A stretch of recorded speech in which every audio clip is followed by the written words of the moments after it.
and not difficult. And expert user can do it in 3 minutes. No, it's really simple.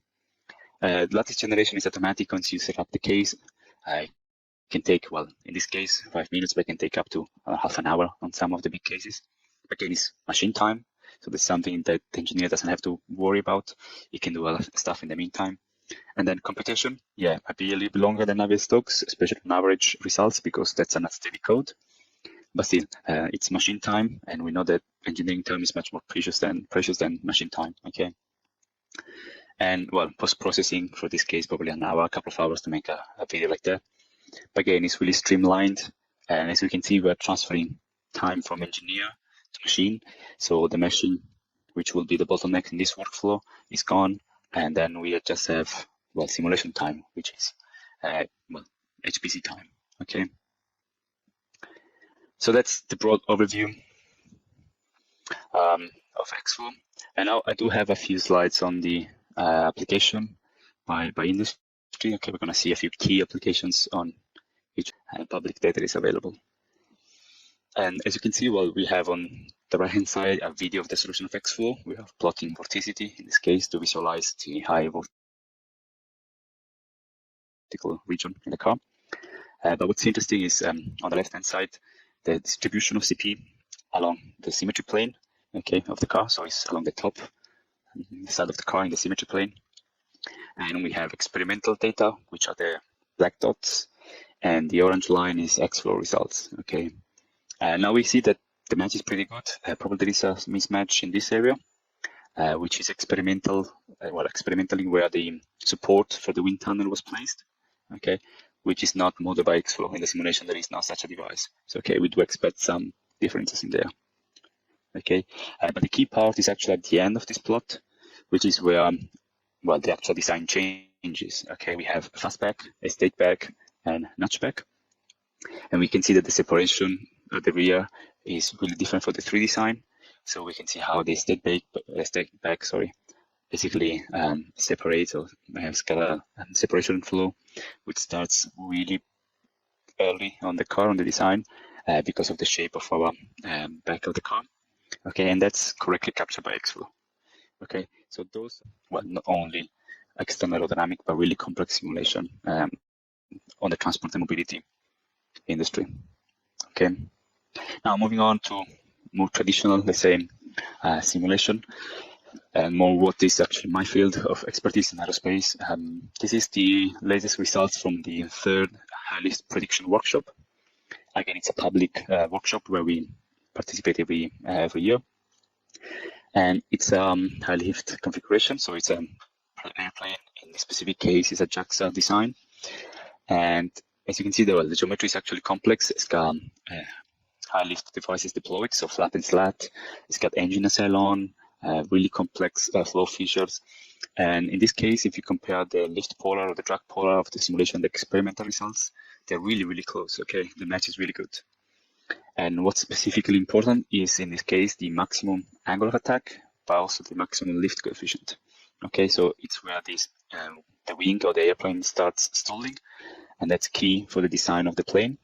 Okay, both for safety reason and also, well, for the actual design of the maximum takeoff weight. So those information are really key, and those are really difficult to get correct with simulation. In the power spectrum density, we do not only get the overall noise, so you can see that the level of PSD is quite correct comparing with experiment, but the tonal analysis is really key. So we get those 2 peak frequencies, which are important and which are due to the interaction between the 2 wheels. So there is a pressure signal that travels in this cavity and goes bouncing back from one side to the next of the cavity between the 2 wheels. And that's actually capturing those high frequencies. Sort of a little bit more unusual application. Well, the first one, the big video, is a UAV, quadcopter, and that's becoming really popular, especially nowadays. So there are lots of UAV coming up into the markets, lots of people. On the side, to the left-hand side, we have on the top HVAC of a helicopter cabin. So we have 2 of our mannequin. They are actually releasing heat into the environment. And as you can see, once we start turning the HVAC on, so the air conditioning, where we do have some ice shapes on the nose and leading edge of the wing. Okay, and that is basically done as a sort of well, conjunct or sum of different small pieces, which are rigid body objects. Okay, so they're all clustered together to represent a nice shape, and then basically they are released and spread into the flow field, which is calculated on the airplane. Okay, so there is an interaction between the objects and the flow field. So we're simulating the flow velocity, the pressure, and those interact with these objects, and that determining the path of the ice breaking up. Okay, why is this simulation important? Well, in this case, what we actually after is the statistical percentage of ice that will break up and get sucked by the engine at the tail. So you want to make sure that once the ice device turn on and the ice has been built up, breaks up, none of the pieces actually get sucked into the engine or a small portion in order to have certification of the airplane. Okay. And the idea here is to reproduce the same test case in XFlow. What we have here is the cockpit of the plane, and we do have a set of rigid body geometries which make up the mannequin, and those are, well, basically each part of the body, so arms, legs, hands and feet, they are all connected through joints. So those are all rigid body parts which can move in a limited amount of degrees of freedom. But those are all non-prescribed motions. So the motion is actually calculated by XFlow, computing the forces acting on the bodies and their mechanical properties. And here what we're trying to reproduce is, well, not only the forces that act on the pilot, but also the effectiveness of the arm catching. So there is a geometry which pops out. Let me show that again. The one from the ejection seat, which is aimed to actually capture or catch the arm of the pilot, which otherwise will be pushed by the airflow and will probably injure the pilot. Okay, so you can see that you can start really open up your design space when you different type of simulation. Again, moving bodies, so rigid body simulation. On the left-hand side, we have a valve. I think that's from a customer of ours, Tupameka. And what they do have is an object, which is the purple one, which is again a rigid body, which moves under the effect of the inlet flow rate. Okay, there is an inlet there which can go through the orifice at the center, or can go around the valve. And there is a specific flow rate which causes instability in the system.